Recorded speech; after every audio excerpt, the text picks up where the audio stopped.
Hello everyone, welcome to the channel. अगर आपने इस चैनल को अभी तक सब्सक्राइब नहीं किया है तो आप सब्सक्राइब कर लें। आज का हमारा टॉपिक है रीऑर्गेनाइजेशन ऑफ स्टेट्स, राज्यों का पुनर्गठन, जो क्लास 12th का चैप्टर है पॉलिटिकल साइंस का। तो इसमें हम पढ़ेंगे राज्यों के पुनर्गठन के बारे में। The process of nation building did not come to end with partition and integration of princely states. अब जो नेशन बिल्डिंग का, राष्ट्र निर्माण का जो प्रोसेस था वो अभी खत्म नहीं हुआ था। वो देश के विभाजन के साथ और प्रिंसली स्टेट्स के इंटीग्रेशन मतलब रजवाड़ों का जो विलय था उसके साथ ही खत्म नहीं हुआ था। The challenge was to draw the internal boundaries of Indian states. Challenge क्या था? चुनौती ये थी कि देश की इंटरनल बाउंड्रीज को ड्रॉ करना था। This was not just a matter of administrative division. यह सिर्फ प्रशासनिक विभाजन का मामला नहीं था, सिर्फ एडमिनिस्ट्रेटिव डिवीजन का मामला नहीं था। The boundaries had to be drawn in a way, boundaries को इस तरीके से ड्रॉ करना था so that the linguistic and the cultural plurality of the country could be reflected without affecting the unity of the nation.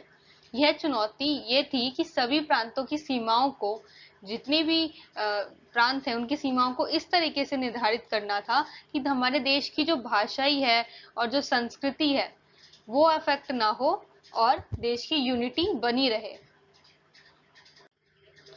This changed after independence and partition. Our leaders felt that carving states on the basis of language might lead to disruption and disintegration.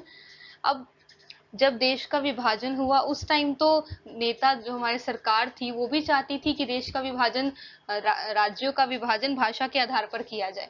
पर after independence हमारे leaders ने सोचा कि states को इस तरीके से language के आधार पर बांटना, विभाजन करना ये शायद सही चीज नहीं है, ये सही नहीं है। तो the central leadership decided to postpone this matter. तो जो सेंट्रल थी, हमारा जो केंद्र नेतृत्व था, उन्होंने सोचा कि इस मैटर को भी हम पोस्टपोन करते हैं। So this decision of the nation building was challenged by local leaders and people. अब ये जो नेशनल लीडरशिप का जो फैसला था, केंद्रीय नेतृत्व ने जो बोला कि अभी इस मैटर को पोस्टपोन करके रखा जाए, इस डिसीजन को चैलेंज किया गया लोकल लीडर्स के द्वारा और लोगों के द्वारा। Protest began in Telugu speaking areas. Protest शुरू हुए तेलुगु स्पीकिंग एरियाज में जो ओल्ड मद्रास की प्रोविंस थे, which include present day of Tamil Nadu, जो आज के तमिलनाडु के हिस्से में आते हैं, आंध्र प्रदेश और केरला और कर्नाटक। मतलब प्रोटेस्ट कहाँ शुरू हुआ था? सबसे पहले तेलुगु स्पीकिंग एरियाज में जो ओल्ड मद्रास के प्रोविंस थे वहां पे। द विशाल आंध्रा मूवमेंट, और यही प्रोटेस्ट है, एक विशाल आंध्रा मूवमेंट जिसके बारे में हम पढ़ेंगे। तो the Vishal Andhra movement, the Vishal Andhra movement demanded that the Telugu speaking area should be separated from the Madras provinces. अब विशाल आंध्रा मूवमेंट ने डिमांड क्या की कि जो तेलुगु स्पीकिंग एरियाज हैं उनको सेपरेट कर देना चाहिए, उनको अलग कर देना चाहिए मद्रास प्रोविंस से, of which they were a part, and a separate Andhra province to be formed. मतलब जो तेलुगु स्पीकिंग एरियाज हैं उनको मद्रास से हटा के उनके लिए एक अलग से आंध्र प्रदेश का गठन करना चाहिए। Poti Shrimulu and a veteran Gandhian went on an infinite fast that led to his death after 56 days. अब पोटी श्रीमालू और गांधीयन जो थे वो अनिश्चितकालीन तक के फास्ट पर बैठ गए, धरना फास्ट पे बैठ गए, जिससे कि उनकी मृत्यु भी हो गई 56 डेज के बाद। अब ऐसा उनकी मृत्यु होने के बाद this caused great unrest and resulted in violent outburst in Andhra region. अब ऐसा होने के बाद आंध्र रीजन में बहुत ही ज्यादा धरना प्रदर्शन, बहुत ही ज्यादा वायलेंस शुरू हो गया। In Madras several legislators resign their seats in protest, और मद्रास में बहुत सारे लेजिस्लेचर्स ने, विधायकों ने तो अपनी सीट से भी रिजाइन दे दिया। इतना होने के बाद, इतना प्रोटेस्ट देखने के बाद, finally the prime minister announce the formation of a separate Andhra state in December 1952। अब इतना होने के बाद प्राइम मिनिस्टर ने अनाउंस कर दिया कि हम एक separate country, separate state Andhra region का गठन करेंगे, जो कि कब हुआ था?